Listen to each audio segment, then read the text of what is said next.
قیامت کی بڑی علامت دجال کا نکلنا ہے۔ احادیث مبارکہ میں دجال کا ذکر بڑی وضاحت سے آیا ہے، اور کمال کی بات یہ ہے کہ ہر نبی علیہ الصلوۃ والسلام نے دجال کے فتنے سے اپنی امت کو ڈرایا ہے۔ دجال ابھی آیا نہیں ہے اور کسی کو پتا نہیں ہے کہ اس وقت وہ کہاں ہے، لیکن روئے زمین پر ایک صحابی ایسے گزرے ہیں جنہوں نے دجال کو دیکھا بھی ہے، اس سے ملاقات بھی کی ہے اور اس سے بات چیت بھی کی ہے۔ ایک مرتبہ پیارے آقا علیہ الصلوۃ والسلام نے اچانک اپنے صحابہ کرام کو جمع فرمایا اور خطبہ دینے کے لیے ممبر پر تشریف فرما ہو گئے۔ تو نبی کریم علیہ الصلوۃ والسلام نے فرمایا کہ تمیم داری نے مجھے بتایا کہ وہ 30 افراد تھے اور ایک شپ میں، ایک کشتی میں سفر کر رہے تھے کہ طوفان آ گیا اور وہ بھٹک گئے۔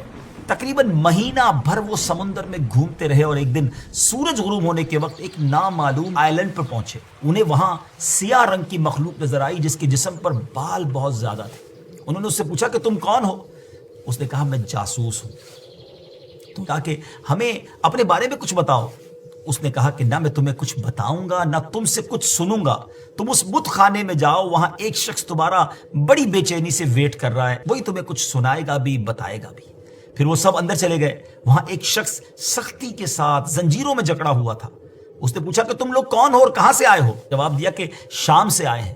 اس نے پوچھا کہ عرب کا کیا حال ہے؟ اور ایک شخص وہاں پیدا ہونا تھا، اس کا کیا حال ہے؟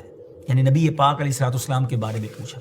صحابہ کرام نے کہا کہ وہ اچھے حال میں ہیں اور ابتدا میں ان کی مخالفت ہوئی، مگر اب تو تمام عرب پر وہ غالب ہو گئے ہیں۔ اس نے کہا اچھا زغر کے چشمے کا کیا حال ہے؟ انہوں نے جواب دیا کہ وہ بھی اچھی حالت میں ہے، لوگ اس سے پانی پیتے ہیں، اس سے کھیتی باڑی بھی کرتے ہیں۔ پھر اس نے پوچھا کہ عمان اور بیسان کی کھجوروں کا کیا حال ہے؟ انہوں نے کہا کہ اس میں ہر سال پھل آتے ہیں۔ یہ سن کر اس شخص نے 3 چیخیں ماری اور بولا کہ میں دجال ہوں۔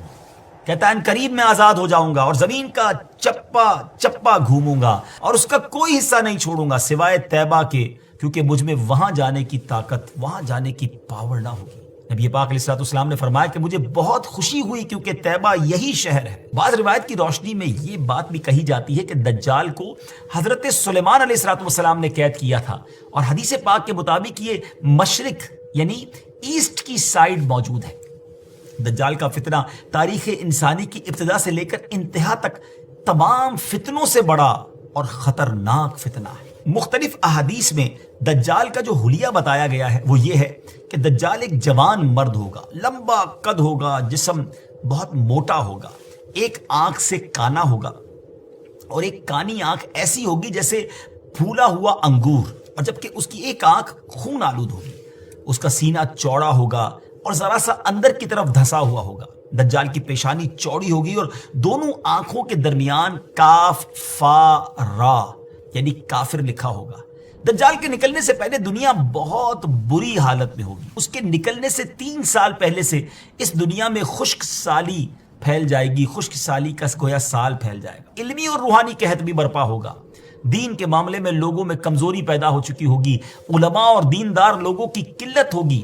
تب دجال ایسٹ کی سائڈ سے اصبہان یا خراسان نامی شہر سے نکلے گا اور زمین پر 40 دن رہے گا، جن میں سے ایک دن 1 سال کے برابر ہوگا، اور ایک دن 1 ماہ کے برابر، اور اگلا دن 1 ہفتے کے برابر، جبکہ باقی دن سال کے عام دنوں کی طرح ہوں گے۔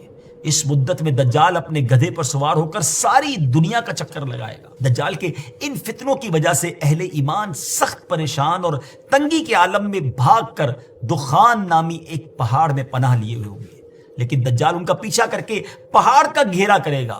تب اللہ پاک حضرت سیدنا عیسیٰ علیہ نبینا علیہ الصلوۃ والسلام کو نازل فرمائے گا۔ جب حضرت عیسیٰ علیہ الصلوۃ والسلام اس دنیا میں آ جائیں گے تو ان کو دیکھتے ہی دجال ایسے گھلے گا، میلٹ ہوگا، جیسے پانی میں نمک گھلتا ہے، میلٹ ہوتا ہے۔